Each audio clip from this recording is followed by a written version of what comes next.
আমি তো আর কিছু বলতে পারবো না। তো তারপরে এই যে আমি আস্তে আস্তে পুজোর এইখানটায় চলে এসেছি, এবার আমি পুজো দেবো। তো আমি আমার দাদা মানে জিৎকে বলছিলাম যে এই যে আমার ভিডিও ক্লিপটা করে নিস তুই। তো তারপরে ও একটু ভিডিও করে দিচ্ছিল আমাকে। আর আমার কথা বলায় যদি কোনো ভুল হয়ে থাকে তাহলে তোমরা অবশ্যই আমাকে ক্ষমা করে দিও। আমি যা পারছি মানে আমি যা পারি তাই আমি বলছি আর কি। তো যাই হোক, এই যে আমি আস্তে আস্তে এই লাইনের মধ্যে এগিয়ে যাচ্ছিলাম। আর অনেক ভিড়, তোমরা তো দেখতে পাচ্ছ। আর এই আমাদের শিমলাগড় কালীবাড়িটা অনেক নামকরা, যতদূর জানি এটা নাকি 500 বছর পুরনো কালীবাড়ি। তো যাই হোক, এই যে আমি এখন ঠাকুরের কাছে চলে এসেছি, মা আমার সব কামনা বাসনা যেন পূর্ণ করে। তো তোমরাও আমাকে আশীর্বাদ করো, আমি যেন এই নতুন বছরে আরও অনেক কিছু করতে পারি। তো এই যে পুজো টুজো আমি দিয়ে নিচ্ছিলাম। আর এই যে ও লোকের মধ্যে ভিডিওটা করতে পারছিল না, তাও যতটা পেরেছে ততটা করে দিয়েছে।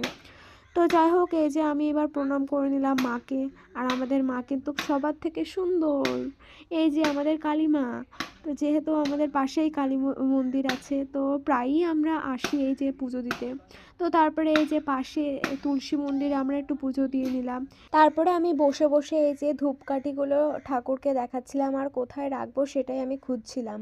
আর এই যে প্রথমে মোমবাতিটা দিয়ে আমি ঠাকুরকে পুজো করে নিলাম, আর মনে মনে মন্ত্র টন্ত্র যা আছে মানে বাড়িতে যে মন্ত্রগুলো বলি সেগুলোই বলছিলাম আর কি। তো আমার যদি কোনো ভুল হয়ে থাকে তাহলে অবশ্যই আমাকে কমেন্ট করে জানিও। তো আমি ঠিকঠাক পুজোটা দিয়েছি কিনা অবশ্যই কমেন্ট করে জানিও। আর গিয়েই আমার একটা বিপদ হয়ে গেছিলো, আমার যে সোয়েটারটা পরে গেছিলাম তো সেখানটায় পুড়িয়ে দিয়েছিল একটা লোক।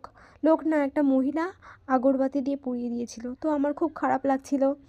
আর যেহেতু নতুন বছর, তো সেহেতু আমি কিছু বলিও নি। আর কিছু না বলাই ভালো, ঠাকুর বাড়িতে এসেছি পুজো করতে, আর যদি করে ফেলে কী বা করবো আর।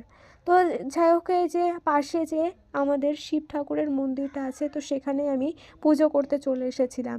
এই যে আমার পুজো করা প্রায় কমপ্লিট হয়ে যাচ্ছে, তারপরে আমি একটু নমস্কার মানে প্রণাম করে নিলাম, এই যে দেখতে পাচ্ছ। দেন এই মামি হলো জল ঢালছিল, তারপরে আমিও শিব ঠাকুরের মাথায় জল ঢেলে দিলাম, বাবা যেন আমাদের সব কামনা বাসনা পূর্ণ করে। আর তারপরে এই যে আমরা এখানটায় অঞ্জলি দেওয়ার জন্য চলে আসলাম, এখানে অনেক ভিড় ছিল। তো এদের হয়ে গেলে আমরা দেব। তো আমি সেই ভিডিওটা ক্লিক করে নিয়েছিলাম। দেন আমরা অঞ্জলি দিতে বসে গেছিলাম, তাই তখন আমরা কোনো ভিডিও ক্লিক নেয়নি, মন দিয়ে পুজো করছিলাম। দেন এই যে মাথায় দেখো আমাদের তিলক পরিয়ে দিয়েছিল, আর এই যে সবাই সবাইকে খাইয়ে দিচ্ছিল প্রসাদ। তো আমি জামাইবাবুকে এক গাদা হলো সন্দেশ মুখে ঢুকিয়ে দিচ্ছিলাম। তো সেটা আমি বলছিলাম, আর উনি অল্প একটু ফেলে দিয়েছিল, তো মানে খেতে পাচ্ছিল না। তো তাই আমি বলছিলাম যে ফেলে দিলে কেন, ওর মুখটা দেখো কীরকম লাগছিল। দেন আমাদের পুজো দেওয়া হয়ে গেছে, টাটা বাই বাই।